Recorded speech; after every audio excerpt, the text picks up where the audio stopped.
It's been 100, coming back with more Pokemon Yellow. Alright, not that. Alright, now we are in the lab because we need to talk to this guy. Hiya! I am an important doctor. I study the area of Pokemon fossils. Have you a fossil for me? Of course I do. I have a dome fossil. Oh, that is no fossil. It is a fossil of Kabuto, a Pokemon that is already extinct. My resurrection machine will make that Pokemon live again. Okay. So you already give me that? I take a little time. You go for a walk a little while. Alright, now we have the old Amber, which is the stone you can get from the museum after you get the gym badge from Brock. But anyways, I know we can just go back in there right after we walk out, but I figure we're gonna have 2 important errands to do anyway, so I'll just drop off the fossils, do the important errands, and then go back and get them one after another. Now, as you see, we have a gym, but the door is locked, so we can't go in. And where is this key? Cinnabar Island, the fiery town of burning desire. What about this place? Okay. Now, this is another dungeon with wild Pokemon, so... like Carrot. Oh, yes. Poor Carrot. Now, I know one thing for certain is that there's pretty much poison types and fire types in this place. And, maybe it wouldn't be a good idea to train up Patty. So I'm pretty much going to train up Pikachu and stuff. Polaris is pretty much going to wipe the floor at the gym here. He has his fire types. Too bad Roy Mustang isn't a gym leader. That would have made more sense. Nah, not really. Roy Mustang probably didn't even exist yet. At least in America, anyways.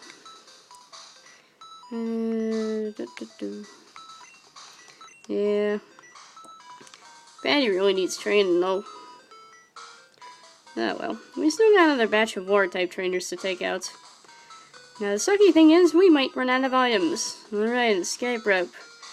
Even though we don't really need it because we have Henry's dig. Wait. Let's just toss the escape rope anyways, just in case.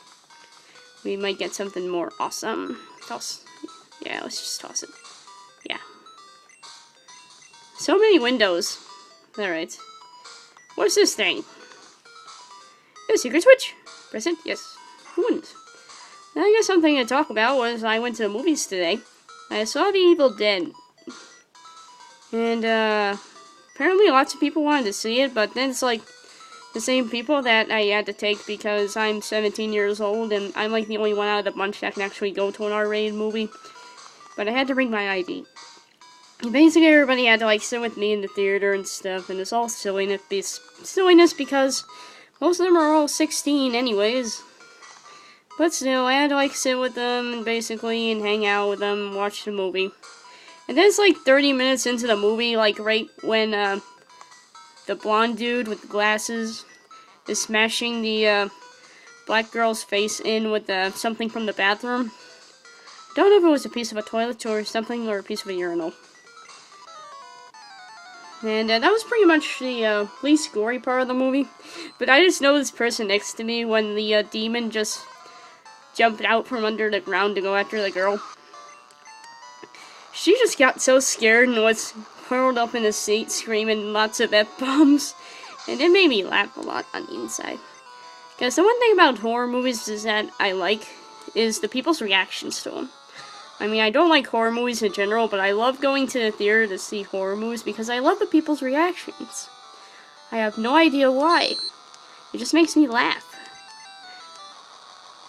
I mean, I'm probably a weird person for saying I go to horror movies specifically to see people get scared by them. But it's like, I mean, not to say Evil Dead wasn't bad. I mean, it was pretty good. I'm not gonna lie, even though it was a remake, it was pretty good. Sorry I'm all jittery, it's just that I had a whole bag of gummy worms, and all the sugars just coursing through my brain. Yeah. Because, Evil Dead, I'm gonna give a warning, it's really, really gory. Meaning it's like blood everywhere and severed limbs. But I'm pretty sure that's why it's rated R. So I'm sorry for all you 15-year-olds who want to see it. You can't. Even though the cinemas I usually go to, they just think I'm 17, so they just let me go in. As long as I give them money, they're good. I mean, I've showed my ID to them plenty of times because I'm like a regular moviegoer. Even though Evil Dead just didn't really appeal to me so much as it did to everyone else. I mean, I thought it was interesting, but I just think, it doesn't look like something I really want to see.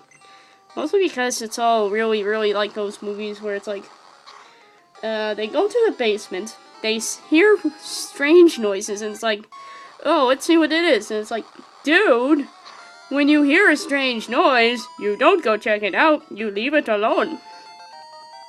And if you smell dead bodies, well, I guess I can understand that part.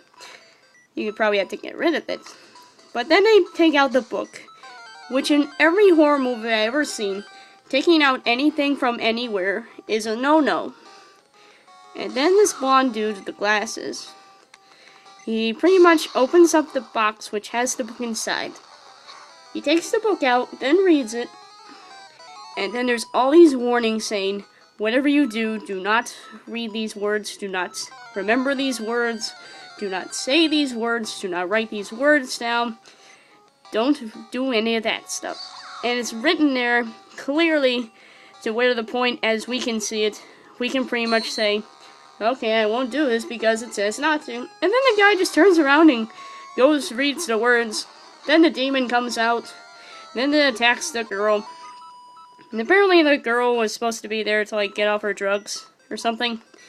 I think she was on drugs and her big brother and his friends brought her to the cabin so they could try to get off. So she could try to get off her drugs. And then she has a panic attack and runs away, and at the same time, it's after the blonde dude with glasses reads the book and sends out the evil demon.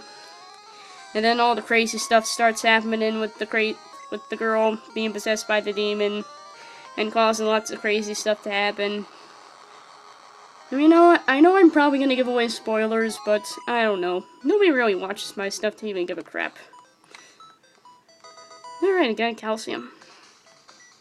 Besides, I already saw The Evil Dead back when I was older, and I pretty much know the whole story anyways. I think to pretty much summarize it to anyone who's actually seen other horror movies, it's kind of like a combination of The Last Exorcism and, I guess, The Mummy, if you want to count the evil book part.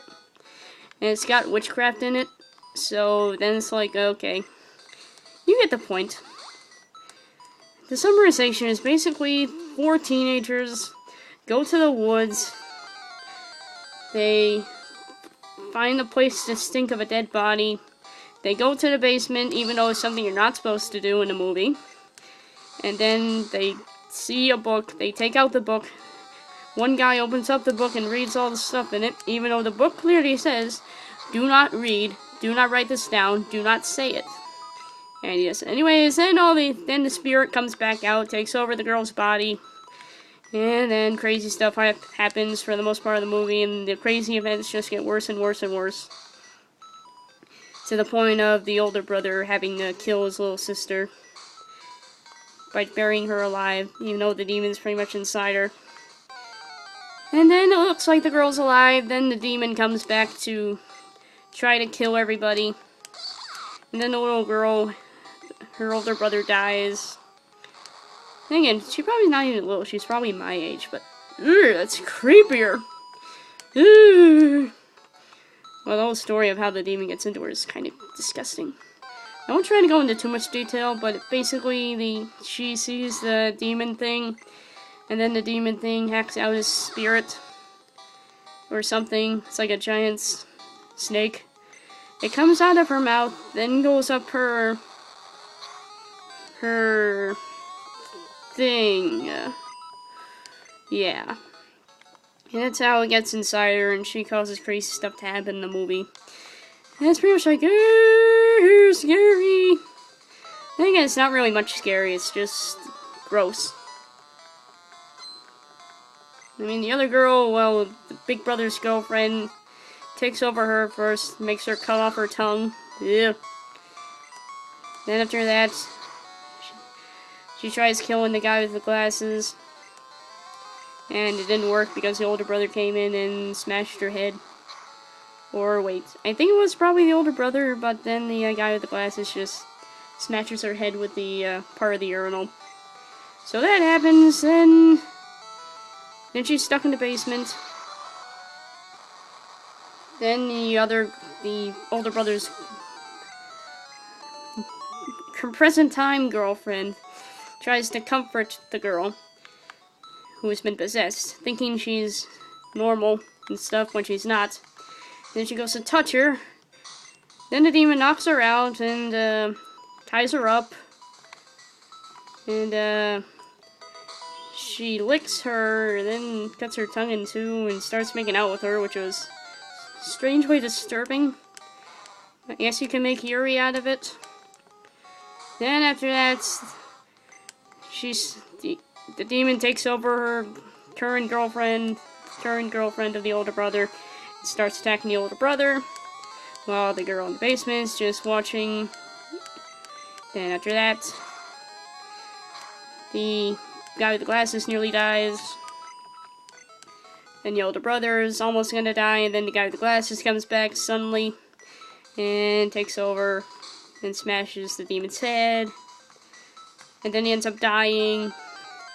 And then after that, the older brother thinks it's all better and buries his sister. And starts getting all sentimental about it because he misses his mom and stuff. And then the demon tries making him feel guilty, but it doesn't work and he buries her. And then the girl comes back out and she thinks he's okay. And everything's almost la-di-da-di-da. Then the guy with the glasses ends up getting possessed by the demon and goes to attack the older brother, who then the older brother sacrifices himself to save his little sister, who was the girl that got possessed earlier. So he set the whole cabin on fire so he could try to kill the guy with the glasses who got possessed by the demon. So then the little girl's all depressed because her brother's dead. And then this guy just starts randomly raining blood out of nowhere when the cabin's on fire. And then the demon just comes out of the ground to try to kill the girl. And she's like all naked and stuff, which is weird. So then the girl just nearly gets crushed by a jeep, which was pretty freaky. And then she ends up grabbing a nearby chainsaw she got from the shack.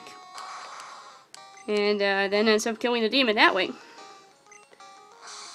So, oh yes, big spoiler warning, I guess. But that's pretty much the whole story of Evil Dead. So I'll probably just leave in the title. Don't watch if you don't want spoilers for Dead Walking. Or no, not Walking Dead, silly, Evil Dead. You know what? There's so many things with dead in the name that's all confusing and stuff.